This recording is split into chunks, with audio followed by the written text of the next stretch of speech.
नमस्कार दोस्तों, ग्रामीण कोचिंग क्लासेस की इस YouTube चैनल पर आपका स्वागत है।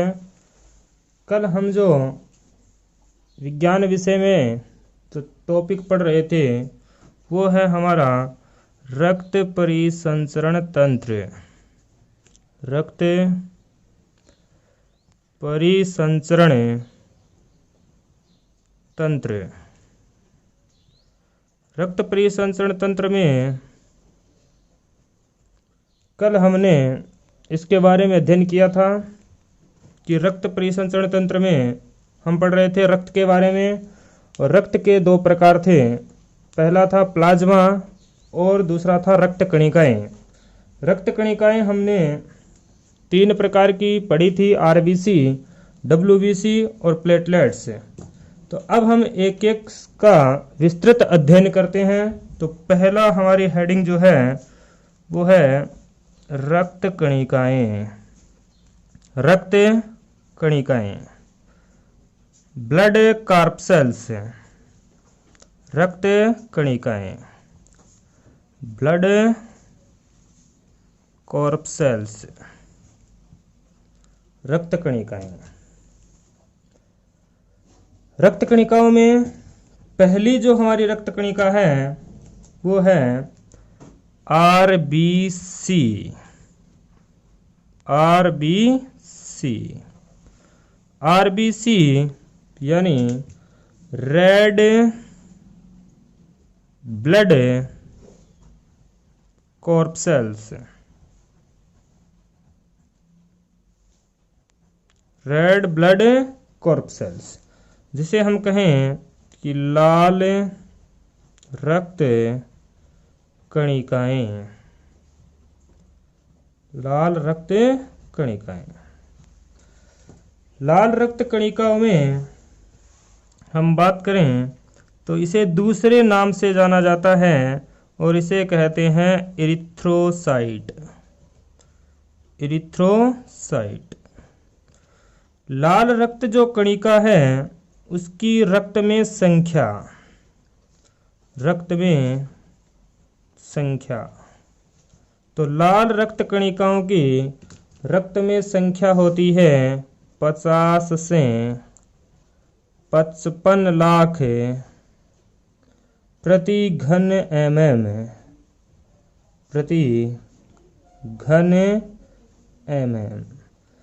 तो आरबीसी रेड ब्लड कार्पसेल्स, जिसे इरिथ्रोसाइट के नाम से जाना जाता है, तो रक्त में संख्या होती है 50 से 55 लाख प्रति घन mm। आरबीसी का निर्माण। आरबीसी का निर्माण। आरबीसी का निर्माण होता है लाल अस्थि मज्जा में। लाल अस्थि मज्जा, रेड बोन मेरो में। Red bone marrow. तो आरबीसी का निर्माण होता है लाल अस्थि मज्जा में। अब आरबीसी का जीवन काल। आरबीसी का जीवन काल। आरबीसी का जीवन काल होता है 120 दिन। 120 दिन के बाद ये पलीहा में जाकर नष्ट हो जाती हैं। तो हम नोट लगा के लिख सकते हैं कि आरबीसी 120 दिन के बाद 120 दिन के बाद प्लीहा, जिसे तिल्ली भी कहते हैं, प्लीहा तिल्ली यानी कि स्प्लेन में जाकर नष्ट हो जाती हैं। नष्ट हो जाती है। इसलिए प्लीहा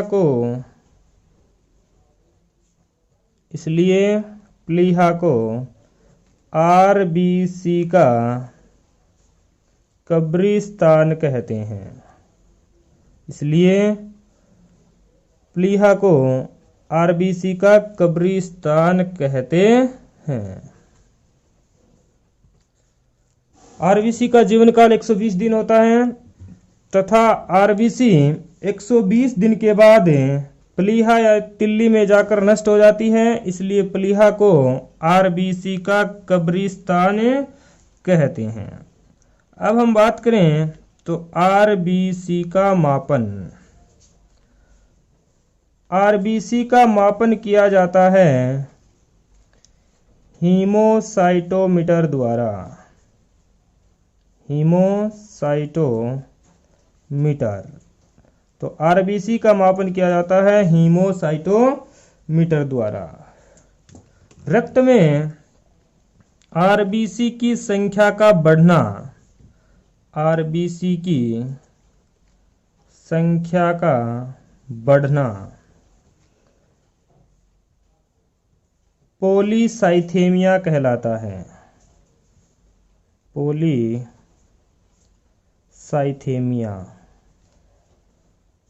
कहलाता है। जबकि आरबीसी की संख्या का सामान्य स्थिति से कम होना एनीमिया कहलाता है।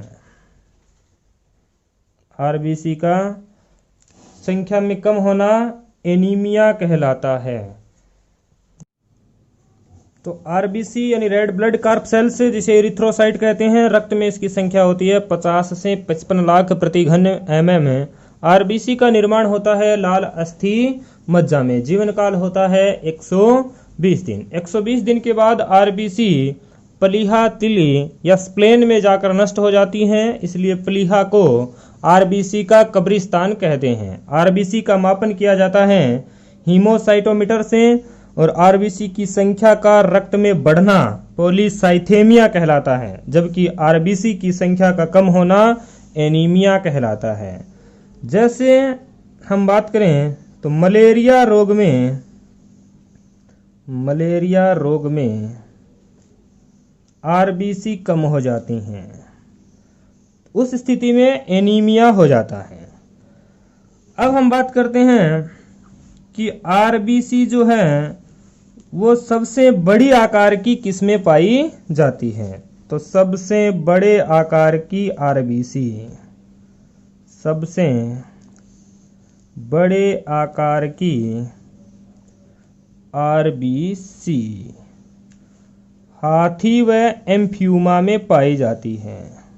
हाथी व एम्फियूमा में। तो सबसे बड़े आकार की आरबीसी हाथी व एम्फियूमा में पाई जाती है, जबकि सबसे छोटे आकार की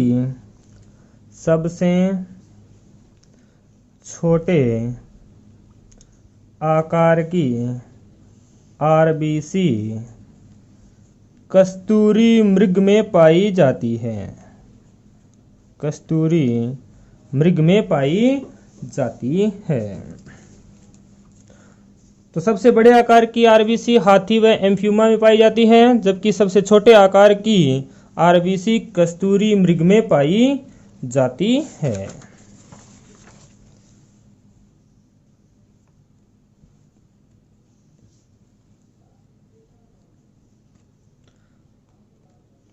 अब हम बात करते हैं कि आरबीसी में केंद्रक का अभाव होता है। आरबीसी में केंद्रक का अभाव होता है।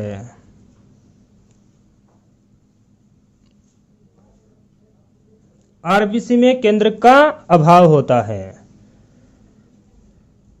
इसमें दो अपवाद हैं।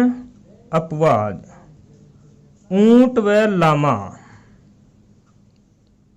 ऊंट व लामा की आरबीसी को छोड़ करके आरबीसी में केंद्रक का अभाव होता है, जबकि ऊंट व लामा की आरबीसी में केंद्रक पाया जाता है। आरबीसी में हीमोग्लोबिन प्रोटीन पाई जाती है। आरबीसी में हीमोग्लोबिन प्रोटीन पाई जाती है।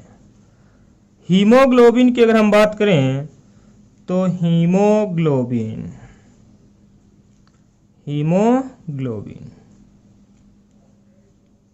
तो हीमोग्लोबिन एक श्वसन वर्णक है। हीमोग्लोबिन एक श्वसन वर्णक है, श्वसन क्रिया में कार्य करता है, एक श्वसन वर्णक है। जो हीमोग्लोबिन है वो ऑक्सीजन को अपने साथ जोड़कर परिवहन करता है और ऑक्सी हीमोग्लोबिन बनाता है। तो हीमोग्लोबिन एक श्वसन वर्णक है। हीमोग्लोबिन के कारण HB के कारण रक्त का रंग लाल होता है। हीमोग्लोबिन के कारण रक्त का रंग लाल होता है। उसी प्रकार पौधों में हरे रंग का कारण है क्लोरोफिल यानी हरित लवक। हीमोग्लोबिन में Fe आयरन या लोह धातु पाया जाता है। तो हीमोग्लोबिन में आयरन धातु पाई जाती है।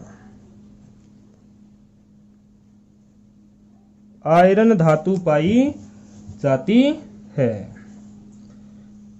एक हीमोग्लोबिन का अणु एक HB का अणु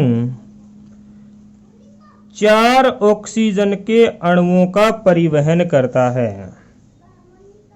4 ऑक्सीजन के अणुओं का परिवहन करता है।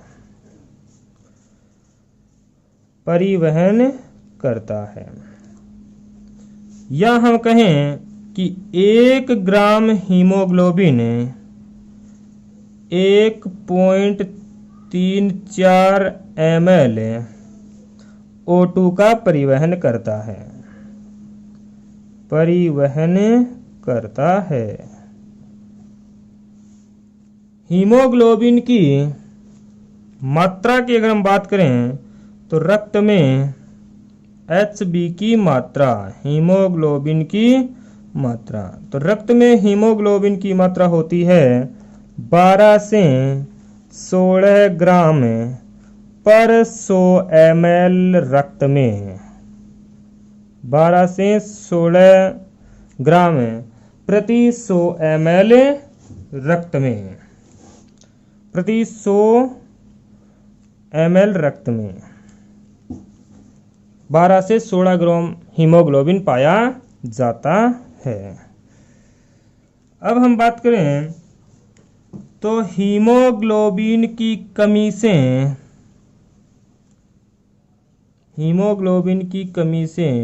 एनोक्सीमिया हो जाता है। एनोक्सीमिया, तो हीमोग्लोबिन की कमी से एनोक्सीमिया होता है।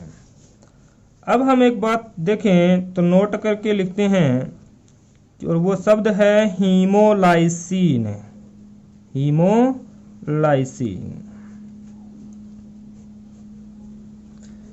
आरबीसी की प्लाज्मा झिल्ली फट जाने से, आरबीसी की प्लाज्मा झिल्ली फट जाने से हीमोग्लोबिन बाहर आ जाता है। हीमोग्लोबिन बाहर आ जाता है जिससे हीमोलाइसिन होता है, जिससे हीमोलाइसिन होता है, जिससे हीमोलाइसिन होता है। और ऐसा होता है सर्प के काटने से। तो सर्प के काटने पर हीमोलाइसिन होता है, जिससे आरबीसी की प्लाज्मा झिल्ली फट जाती है और इसमें हीमोग्लोबिन बाहर आ जाता है। तो सर्प के काटने पर हीमोलाइसिन होता है। अब हम बात करें तो आरबीसी की, तो ऊंचाई में जाने पर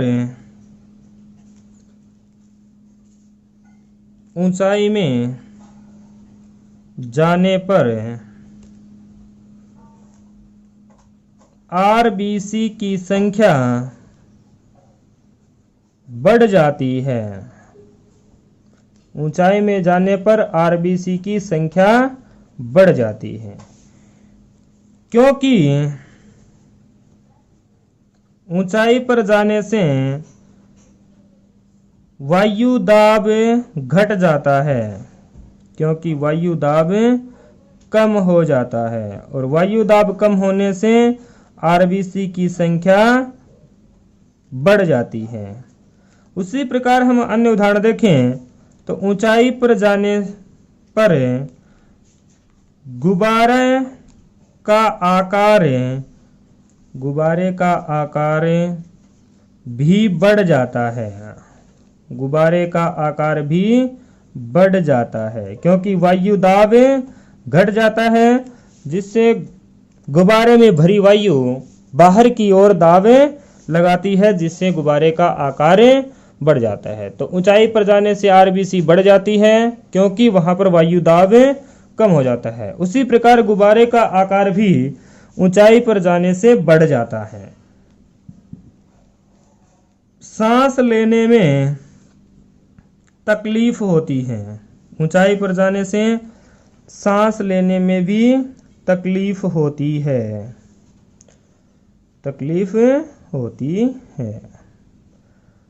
और पेन से स्याही भी बाहर निकल जाती है। पेन से स्याही बाहर निकल जाती है। तो ऊंचाई पर जाने से आरबीसी की संख्या बढ़ जाती है, गुब्बारे का आकार बढ़ जाता है और सांस लेने में तकलीफ होती है। पेन से स्याही बाहर निकल जाती है और कान और नाक से भी खून बहना शुरू हो जाता है। तो हमने पढ़ा कि आरबीसी में हीमोग्लोबिन नामक एक श्वसन वर्णक पाया जाता है और हीमोग्लोबिन के कारण रक्त का रंग लाल होता है। उसी प्रकार पौधे का हरा रंग क्लोरोफिल के कारण होता है। हीमोग्लोबिन में आयरन धातु पाई जाती है, जबकि क्लोरोफिल में मैग्नीशियम धातु पाई जाती है। एक हीमोग्लोबिन का अणु 4 ऑक्सीजन के अणुओं का परिवहन करता है। 1 ग्राम हीमोग्लोबिन 1.34 ml O2 का परिवहन करती है। रक्त में हीमोग्लोबिन की मात्रा होती है 12 से 16 ग्राम पर 100 ml रक्त में। और हीमोग्लोबिन की कमी से होता है एनोक्सीमिया, जबकि हीमोलाइसिन वो प्रक्रिया है जिसमें आरबीसी की प्लाज्मा झिल्ली फट जाती है, जिससे हीमोग्लोबिन बाहर आ जाता है, जिससे हीमोलाइसिन कहते हैं। और ये सर्प के काटने पर ऐसा होता है। अब हम बात करें कि ऊंचाई पर जाने पर आरबीसी की संख्या बढ़ जाती है। क्यों बढ़ जाती है? क्योंकि ऊंचाई पर जाने से वायु का दाब या वायु का प्रेशर जो है वो घट जाता है। और ऐसा होने से अन्य घटनाएं भी होती हैं, जैसे गुब्बारे का आकार बढ़ना, पेन से स्याही का निकलना, सांस लेने में तकलीफ होना आदि अनेक घटनाएं होती हैं।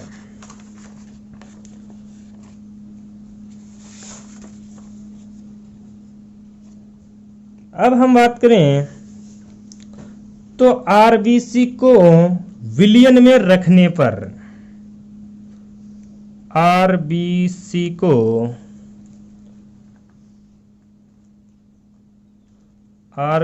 को विलियन यानी सॉल्यूशन में रखने पर, विलियन में रखने पर तो सॉल्यूशन होता है विलेय प्लस विलायक, विलेय प्लस विलायक बराबर विलियन। तो सोल्यूब प्लस सॉल्वेंट बराबर सॉल्यूशन।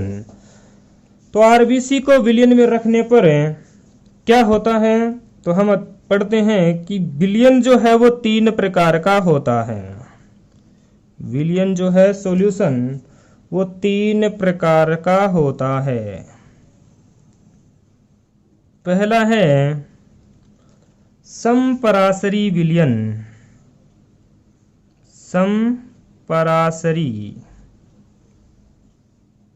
समपराशरी विलियन यानी कि आइसोटोनिक।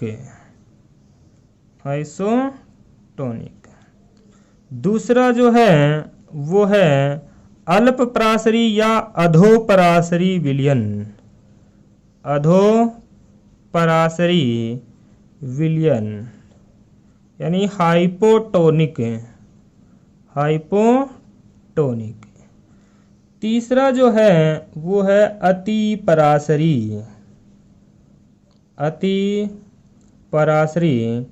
विलियन यानी हाइपरटोनिक। तो विलियन 3 प्रकार का है, समपराशरी, आइसोटोनिक, अधोपराशरी, हाइपोटोनिक और अतिपराशरी यानी हाइपरटोनिक। तो समपराशरी विलियन से तात्पर्य है कि ऐसा विलियन जिसका परासरण दाब समान हो।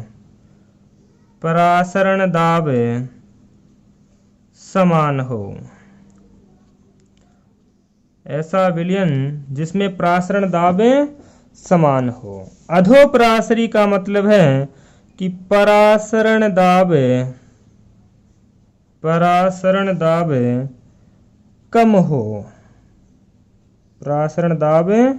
कम हो, जबकि अतिपराशरी में परासरण दाब उच्च होता है। अब हम समपराशरी विलियन में, ये कोई पात्र है और इस पात्र में हम समपराशरी विलियन लेते हैं और उस समपराशरी विलियन में आरबीसी को डुबोते हैं।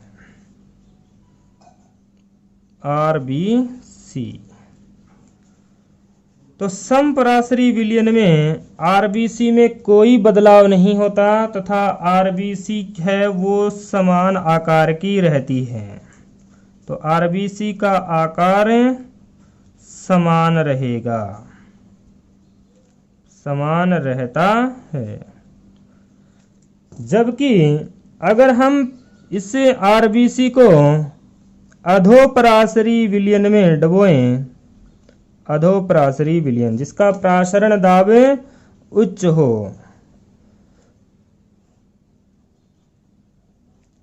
परासरण दाब कम हो, अधोपराशरी विलियन जिसका परासरण दाब क्या हो, कम। तो परासरण दाब कम होने से आरबीसी के आकार में बदलाव होता है और इससे आरबीसी फूल जाती है या फैल जाती है। उसी प्रकार अगर हम इस आरबीसी को अतिपराशरी विलियन में रखें तो अतिपराशरी विलियन में रखने पर आरबीसी जो है वो सिकुड़ जाती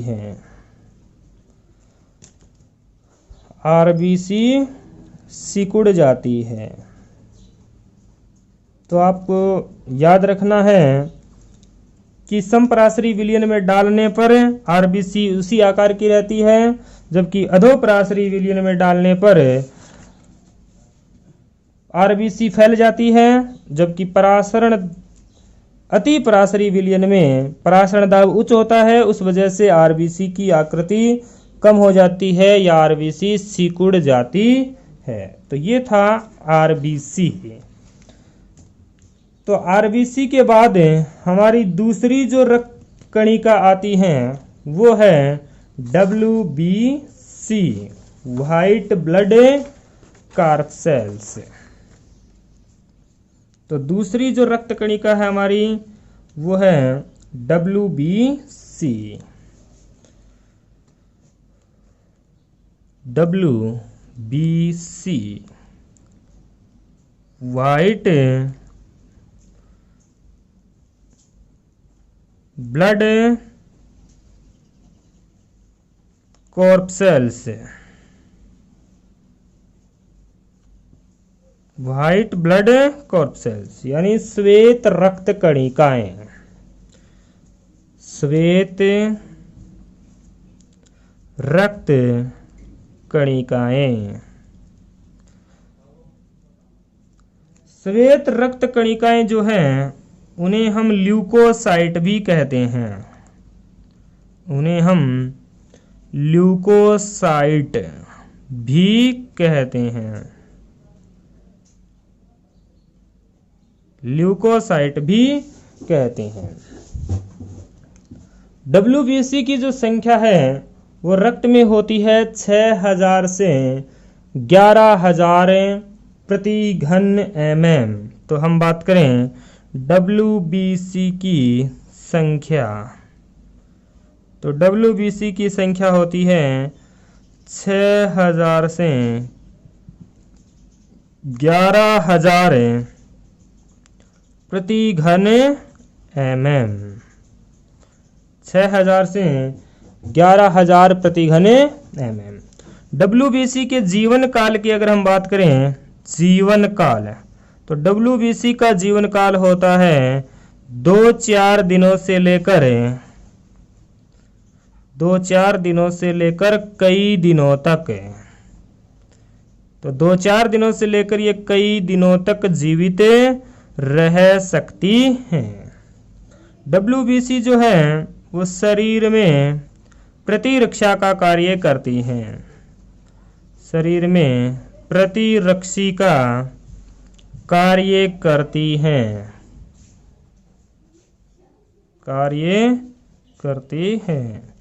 इसलिए इन्हें बॉडी के शोल्डर कहा जाता है, इसलिए इन्हें शरीर के सैनिक कहा जाता है।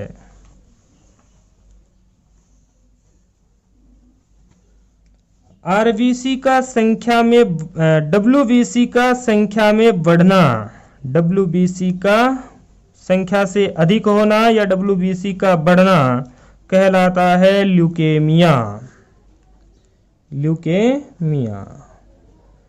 ल्यूकेमिया यानी रक्त कैंसर, रक्त का कैंसर होने की संभावना बढ़ जाती है। उसी प्रकार हम कहें तो WBC का संख्या से कम होना या WBC का घटना, ये कहलाता है ल्यूकोपेनिया।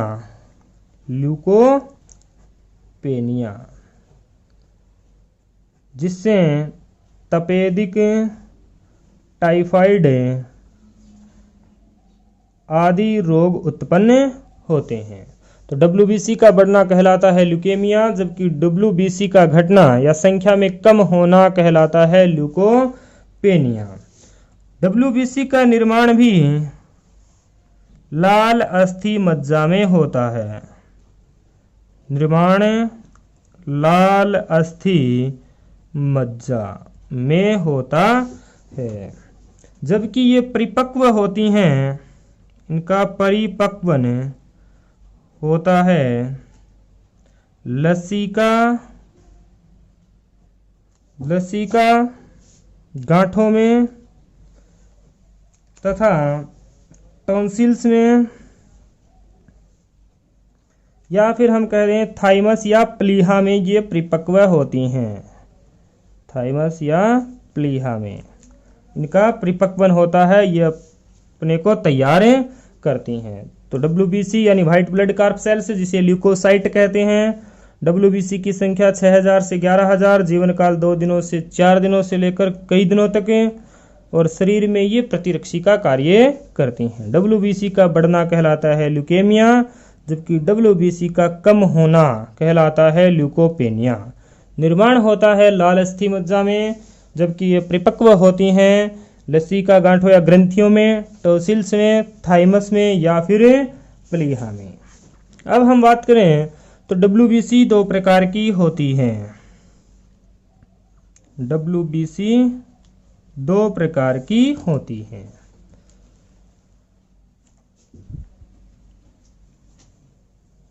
पहली है कणिका युक्त WBC, जिसे कहते हैं ग्रेन्युलोसाइट।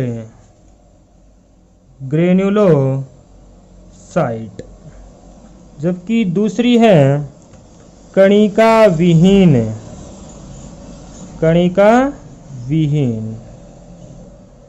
जिन्हें कहते हैं एग्रेन्युलोसाइट।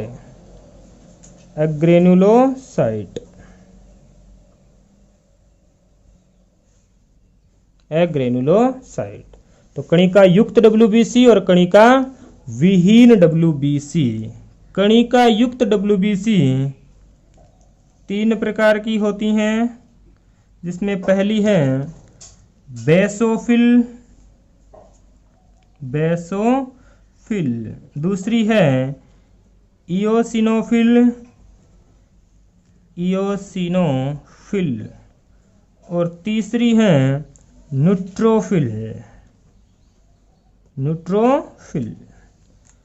बेसोफिल जो हैं वो 1% होती हैं, जबकि इओसिनोफिल 3% हैं, जबकि न्यूट्रोफिल जो है वो WBC की 75% होती हैं। कणिका विहीन की अगर हम बात करें तो कणिका विहीन WBC दो प्रकार की होती है, मोनोसाइट और लिम्फोसाइट। मोनोसाइट और दूसरी है लिम्फोसाइट। मोनोसाइट भी 3% होती है, जबकि लिम्फोसाइट की संख्या होती है 18%। अब बेसोफिल जो 1% पाई जाती है तो ये सबसे कम होती हैं। तो बेसोफिल जो है वो WBC में सबसे कम, संख्या में सबसे कम, जबकि न्यूट्रोफिल जो है वो संख्या में सबसे ज्यादा होती हैं, मोनोसाइट आकार में सबसे बड़ी होती हैं, बड़ी WBC, जबकि लिम्फोसाइट आकार में सबसे छोटी WBC होती हैं। तो कणिका युक्त तीन प्रकार की, बेसोफिल, इओसिनोफिल और न्यूट्रोफिल, जबकि कणिका विहीन भी 2 प्रकार की होती हैं, मोनोसाइट और लिम्फोसाइट। बेसोफिल सबसे कम, न्यूट्रोफिल सबसे ज्यादा, मोनोसाइट सबसे बड़ी WBC, जबकि लिम्फोसाइट सबसे छोटी WBC होती है। बेसोफिल जो है वो रक्त प्रतिस्कंदक कारक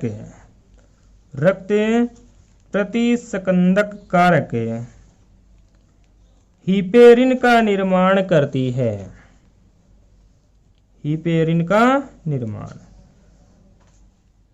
धमनी और शिराओं में रक्त को जमने से बचाने के लिए जो कारक होता है वो हिपेरिन होता है, जो मानव शरीर में धमनी और शिराओं में रक्त को जमने से रोकता है।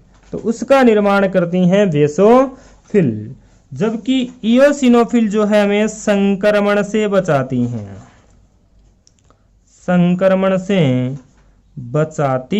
हैं। उसी प्रकार जो न्यूट्रोफिल है वो सबसे ज्यादा होती हैं और इसलिए ये वृद्ध भक्षकाणु कहलाती हैं।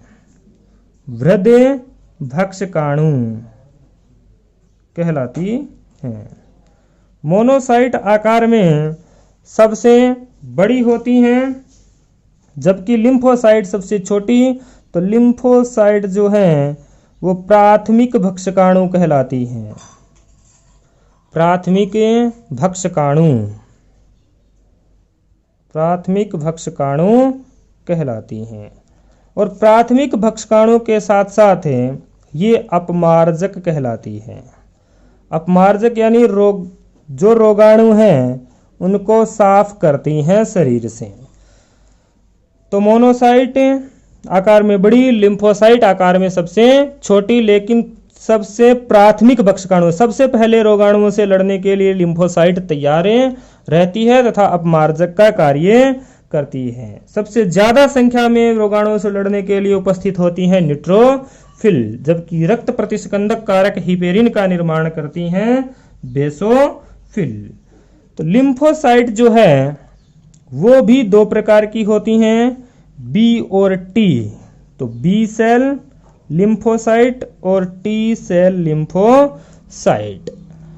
टी सेल लिम्फोसाइट जो हैं उनकी संख्या एड्स रोग में घट जाती है, एड्स रोग में कम हो जाती हैं। अब आपसे पूछा जा सकता है कि कौन सी डब्ल्यूबीसी की संख्या एड्स रोग में घट जाती हैं। तो लिम्फोसाइट और लिम्फोसाइट में भी पूछे तो कौन सी सेल्स, टी सेल्स एड्स रोग में कम हो जाती हैं। तो ये था डब्ल्यूबीसी का विस्तृत विवरण, जिसमें हमने पढ़ा कि डब्ल्यूबीसी जो है वो श्वेत रक्त कणिकाएं ल्यूकोसाइट कहलाती हैं। डब्ल्यूबीसी की संख्या है 6000 से 11000 प्रति घन mm। जीवन काल है 2-4 दिन से लेकर कई दिनों तक। शरीर में प्रतिरक्षी का कार्य करती हैं। डब्ल्यूबीसी का बढ़ना कहलाता है ल्यूकेमिया, जबकि डब्ल्यूबीसी का घटना कहलाता है ल्यूकोपेनिया। और निर्माण होता है लाल अस्थि मज्जा में। परिपक्वन होती हैं लसिका ग्रंथियों में, टोसिल्स में, थाइमस में और प्लीहा में। डब्ल्यूबीसी दो प्रकार की होती हैं, कणिका युक्त और कणिका विहीन, यानी ग्रेनुलोसाइट और एग्रेनुलोसाइट। ग्रेनुलोसाइट जो है वो 3 प्रकार की हैं, बेसोफिल, इओसिनोफिल, न्यूट्रोफिल। बेसोफिल सबसे कम और न्यूट्रोफिल सबसे ज्यादा। उसी प्रकार मोनोसाइट आकार में सबसे बड़ी और लिम्फोसाइट आकार में सबसे छोटी होती है। धन्यवाद।